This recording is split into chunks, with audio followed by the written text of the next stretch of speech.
Hey guys, everyone knows Medusa, snake hair, turns you to stone, cut off by a hero with a sword. What almost nobody knows is she wasn't born that way. She used to be a woman, a beautiful one, a priestess, and the goddess who cursed her didn't punish the man who hurt her. She punished her. Stick around because this myth is way darker than the monster movies ever let on.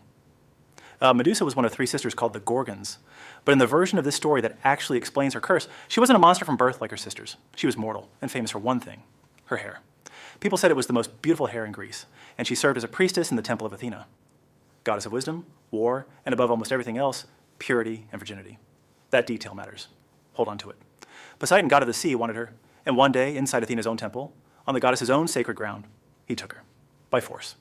There's no soft way to say it, and the ancient sources don't soften it either. And when Athena found out what had happened in her temple, she was furious. Genuinely, catastrophically furious. But here's the part that should stop you cold. Her rage didn't land on Poseidon.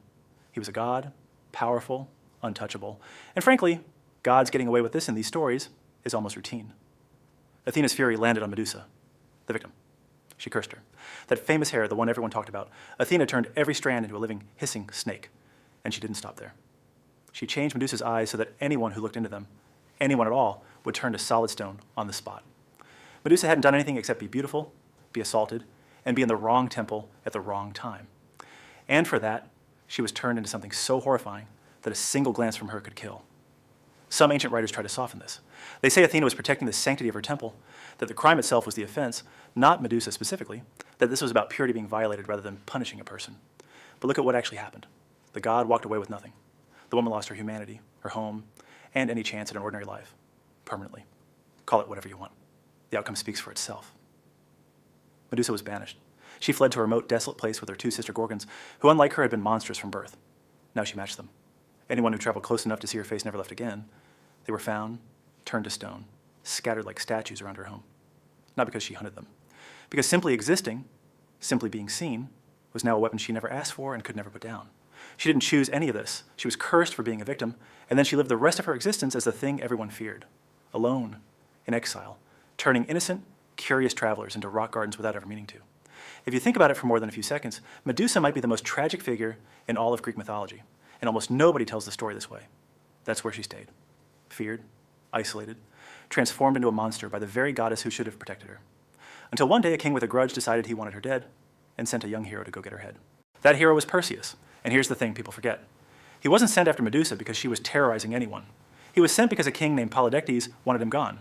Polydectes wanted Perseus' mother for himself, and Perseus was in the way. So the king set him an impossible task as a trap, expecting him to die trying, bring back the head of a Gorgon.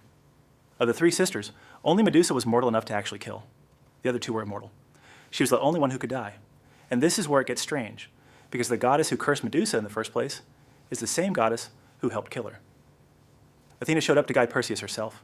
She gave him a bronze shield polished to a mirror shine. Hermes, messenger of the gods, gave him winged sandals to fly and an unbreakable curved sword. Perseus also tracked down three ancient sisters, called the Graeae, who shared a single eye and a single tooth between them, passing it back and forth. And he stole the eye while it was mid-pass, forcing them to tell him where to find nymphs who held the last two pieces he needed, a helm that made him invisible, and a magical satchel that could safely hold Medusa's head without her power leaking through. He found her asleep in that remote exile with her sisters, and he did the one thing that let him survive. He never looked at her directly. He watched only her reflection in Athena's polished shield, moving by mirror image alone, and when he was close enough, he swung the sword without ever meeting her eyes. Here's a detail almost nobody knows. At the moment her head was severed, two beings sprang fully formed from her body, because unknown to everyone, Medusa had been pregnant by Poseidon since that day in the temple. One was Pegasus, the winged horse. The other was a giant named Chrysaor. Her death was also, in a strange and brutal way, a birth. Even in the ending forced on her, there was a child of the assault that started all of this, arriving the same instant her life ended. Perseus sealed the head in the satchel and flew home. He used it once, turning Polydectes himself to stone for threatening his mother, the same king who sent him on this errand, hoping he'd die. And then Perseus gave the head away. He gave it to Athena. And this is the ending that should genuinely unsettle you. Athena took Medusa's severed head and fixed it permanently onto her own shield, the Aegis, as a weapon and a symbol of protection. From that point on, in nearly every piece of Greek art of the goddess, on her armor, on her breastplate, you can find that face. Snake hair, frozen mid-scream.